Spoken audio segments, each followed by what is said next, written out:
Good evening, visitors. Welcome to the Australian War Memorial's Last Post ceremony. My name is Richard Cruz, and joining us today from the Australian Army is Private Anne Collishaw. By June 1971, Australia had been involved in the Vietnam War for 9 years. With no end in sight to an unpopular war, the Australians, like the Americans, were reducing their forces as they prepared to pull out of Vietnam. The withdrawal would take time, and it would not be easy. Viet Cong and North Vietnamese Army forces began moving troops back into Phuoc Tuy province, luring the Australians into a large-scale ambush to inflict a heavy defeat and a propaganda victory. Aware of the enemy movements, the Australians launched Operation Overlord, named after the 1944 invasion at Normandy. The operation was aimed at destroying enemy forces and preventing them from interfering with the province's security and the Australians' withdrawal. On the 5th of June 1971, the Australians deployed by helicopter and armoured personnel carriers north to the province border of Phuoc Tuy, near the Courtenay rubber plantation. 3rd Battalion, the Royal Australian Regiment, would take the lead in assaulting enemy positions, while 4 RAR, New Zealand and American troops held blocking positions to trap enemy forces looking to escape. Australian tanks would also be in support. The most significant fighting took place on the 7th of June. It became known as the Battle of Long Can. Today we remember those who fought in that battle. We pay our respects to the men and women commemorated here on the Roll of Honour, and to the survivors who returned home. We warmly welcome the family of Flight Lieutenant Everitt Murray Lance, whose story will be told shortly.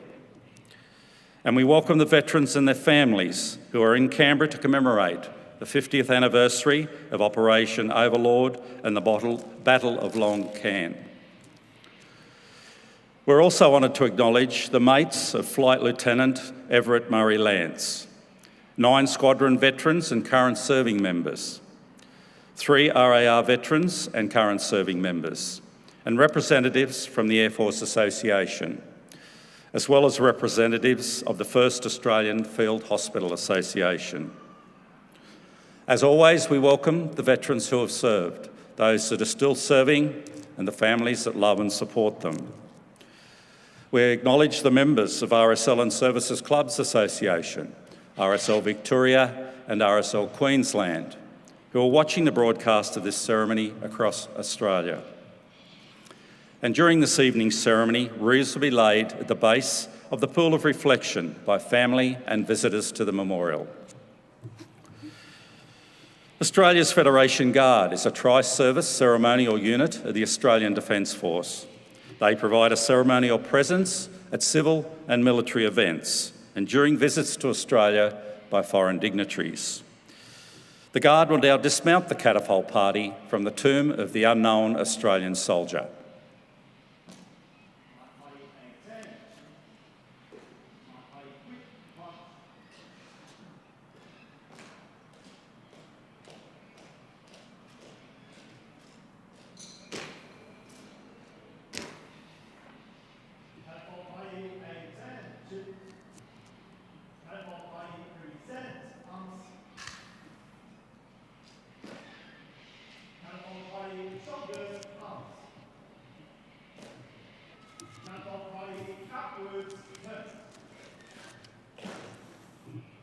Catapult party, slow!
Party present.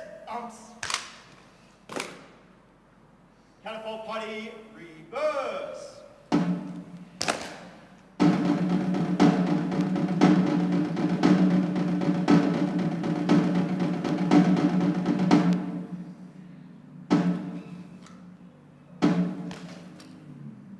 Catapult Party rest on.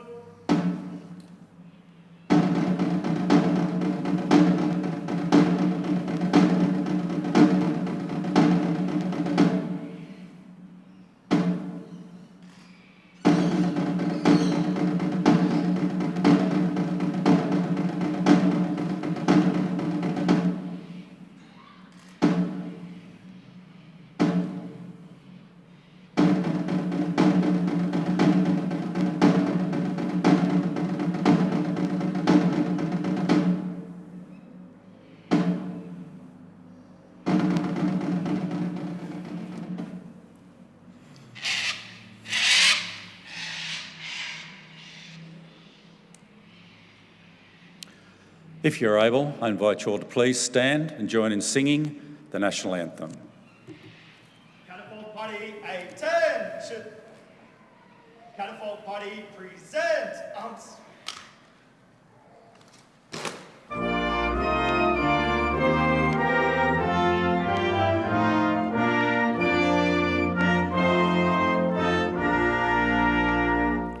Australians, all let us rejoice, for we are one and free. With golden soil and wealth for toil, our home is good by sea. Our land abounds in nature's gifts of beauty, rich and rare. In history's page, let every stage advance Australia fair.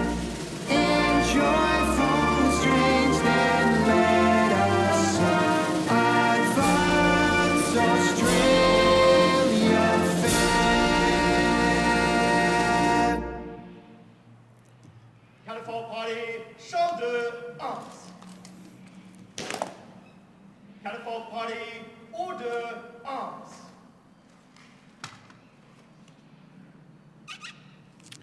If you're able, please be seated.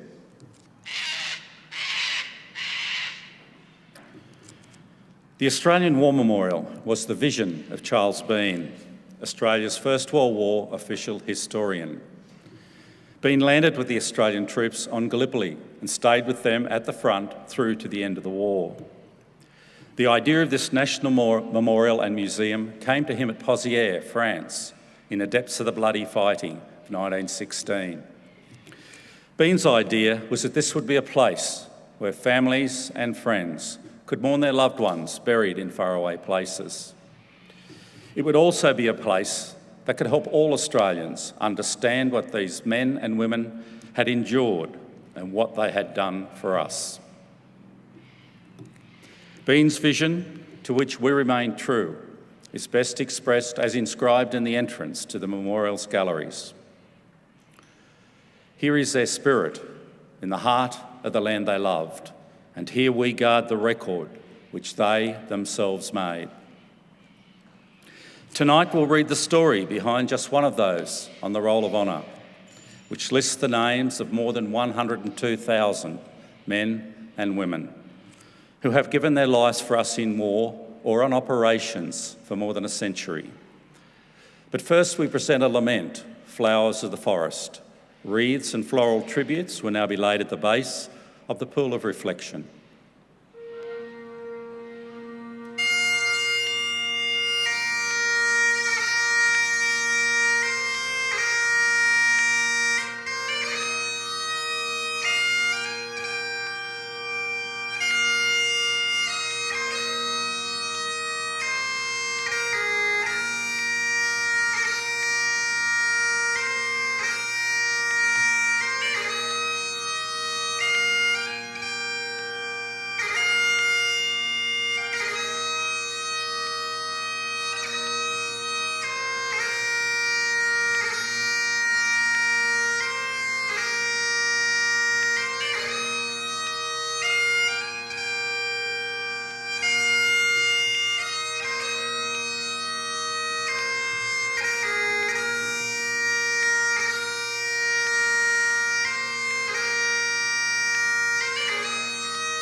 Today we remember and pay tribute to Flight Lieutenant Everitt Murray Lance. Everitt Murray Lance was born on the 29th of April 1928 in Aliwal North in Eastern Cape Province of South Africa. Educated at Aliwal North High School, Everitt left in order to join the South African Navy at the age of 15. As cadet number 1305, he became a member of the class of 1943-44 on the South African training ship General Botha and trained in a variety of deck duties. In 1945, he joined the Clan Line, a merchant passenger and cargo shipping company, and was assigned to SS Perthshire. Seeking greater challenges, Lance joined the South African Air Force and was accepted for pilot training. Due to his imposing height, he soon acquired the nickname Lofty. Successfully completing pilot training, he was posted to No. 2 Squadron, known as the Flying Cheetahs. The Korean War began in mid-June 1950, and South Africa committed 2 Squadron in August. The squadron left South Africa in late September and arrived in Japan the following month. It was given P-51D Mustang fighters by the United States Air Force, and the pilots, many of whom had flown Mustangs during the Second World War, needed little training before flying their first operations in mid-November. During his time in Korea, Lance flew 75 sorties. He was awarded the United States Distinguished Flying Cross and Air Medal with oak leaf clusters. And he walked away from 2 crash landings after his aircraft was damaged by ground fire. After returning to South Africa, Lance continued service as a flying instructor. And in 1954, he left the South African Air Force, and by early 1955, he had made his way to Canada, joining the Royal Canadian Air Force. Over the next 5 years, he married an Australian woman, Margaret, and they brought 2 sons into the world. In March 1961, Lance transferred to the Royal Air Force and he moved his family to England. Once again, he was flying and training fighter pilots. Adding to his joy, that September, his 3rd child, a daughter, was born. Lance loved flying and gained strong reputation as a pilot trainer and unit safety officer. He added further accolade to this impressive career in 1965 when he obtained his commercial pilot's licence. In April 1969, nearing the end of his service in the RAF, Lance was accepted for a transfer to the Royal Australian Air Force as a general duties pilot.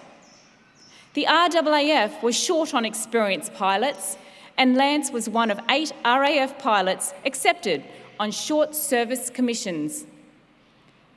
Lance was posted to No. 5 Squadron, RAAF, based at Fairbairn in the Australian Capital Territory.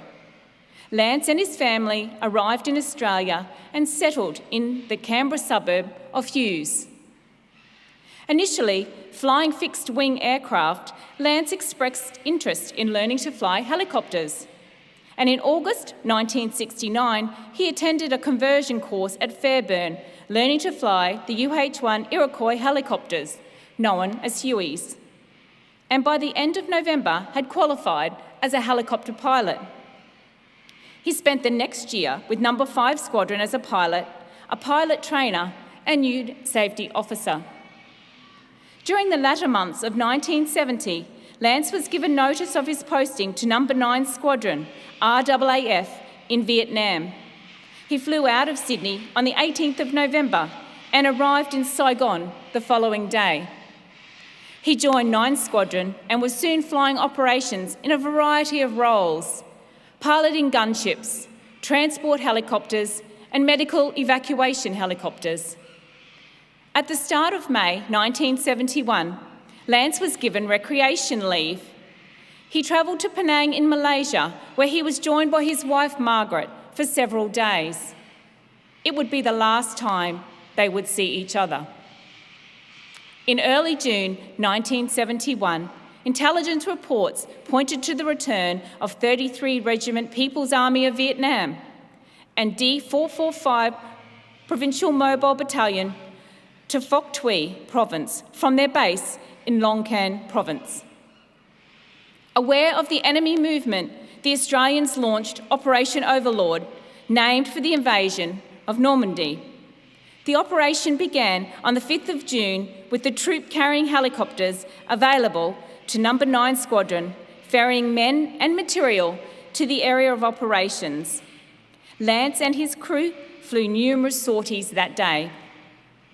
On the morning of the 7th of June, 5 Platoon B Company, 3rd Battalion, Royal Australian Regiment became involved in a protracted engagement with a North Vietnamese army located in a well-sited bunker system. The platoon soon ran short of ammunition and a resupply flight was dispatched. As the flight continued, the Australians on the ground again ran short of ammunition. A second resupply flight was dispatched. Flight Lieutenant Everitt Lance and his crew in the UH-1H Iroquois, call sign Albatross 06, took off from Nui Dat with a load of ammunition, and 3 RARs, Padmaster, joined the flight as air dispatcher to offload the ammunition. Just after 11 a.m, Lance brought his aircraft to a hover near a marker balloon that had been raised from 5 platoons' positions. Before the ammunition could be roped down to the awaiting infantrymen, the helicopter was hit, fatally damaged by multiple heavy machine gun rounds. Lance tried to manoeuvre away, but the aircraft turned on its side and fell out of the sky. From his position on the ground, Private Don Hannaford witnessed the final moments of Albatross 06. He later recalled, "The chopper rocked and spun wildly in the air for a few moments, and I could hear the sickening, hissing sounds coming from it, and the rotor beat going out of sequence as the rotor commenced to slow. We were giving covering fire, but we didn't know where it was eventually going to crash." The helicopter plunged into the jungle behind 5 platoons' positions and burst into flames. Flight Lieutenant Everitt Lance and Corporal David Dubber were killed in the crash and subsequent fire. The 2 remaining crewmen survived. Pilot Officer Greg Forbes was initially pinned in his seat, which had been crushed inwards, he later recalled. "I looked over at Lofty and it was very obvious he was dead." The other surviving crewman, Corporal Peter Vidler, assisted Forbes from his seat despite his own injuries. Soldiers from 3 RAR ran into the flames and after directing Forbes and Vidler out of the aircraft, attempted to recover as much ammunition as they could before the fire engulfed the helicopter. The men also managed to retrieve Lance's body. Corporal Dubber's body was recovered the following day. Sergeant Jimmy Griffith was thrown from the helicopter as it hit the trees, falling 35 metres to the jungle floor, suffering a badly injured back. He was recovered and evacuated by helicopter a short time later. The Battle of Long Can ended when the enemy force withdrew late in the afternoon, nearly 8 hours of intense fighting.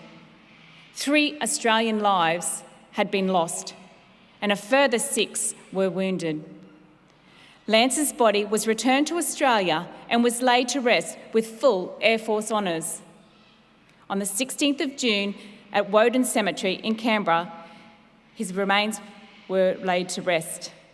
He was 43 years old. His name is listed on the Roll of Honour on my left, along with more than 500 Australians who died as a result of their service during the Vietnam War. His photograph is displayed today beside the pool of reflection. This is but one of the many stories of service and sacrifice told here at the Australian War Memorial. We now remember Flight Lieutenant Everitt Murray Lance, who gave his life for us, for our freedoms and in the hope of a better world.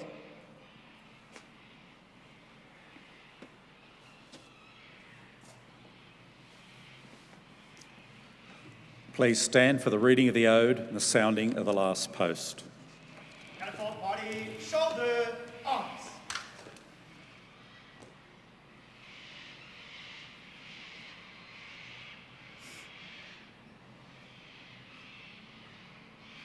They shall grow not old, as we that are left grow old. Age shall not weary them, nor the years condemn.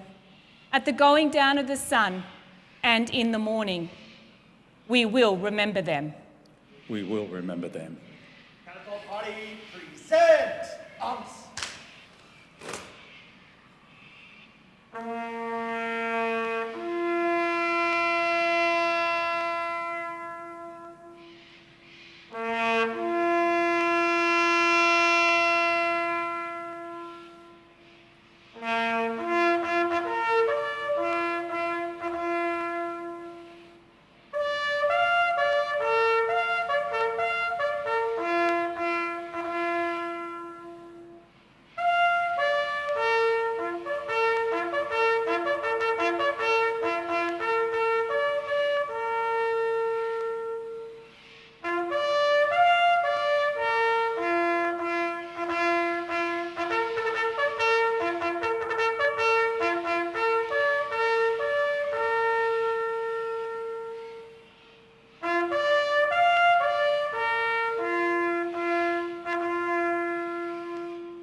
Catapult party, shoulder, arms.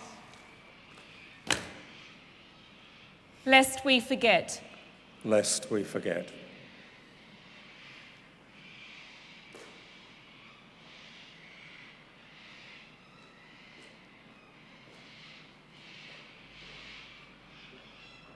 Catapult party, inwards, turn. Catapult party, quick, march.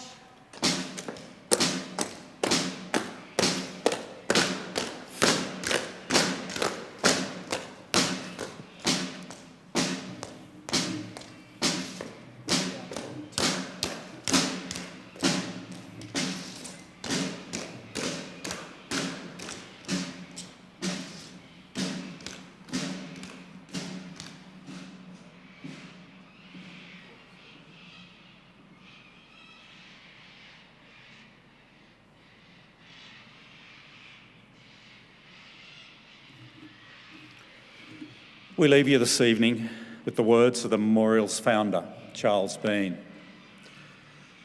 Many a man lying out there at Poziere or in the low scrub at Gallipoli, with his poor, tired senses barely working through the fever of his brain, has thought in his last moments, well, it's over. But in Australia, they will be proud of this. Ladies and gentlemen, girls and boys, that concludes this evening's last post ceremony. We thank you for visiting the Australian War Memorial and wish you all a very good evening. Thank you.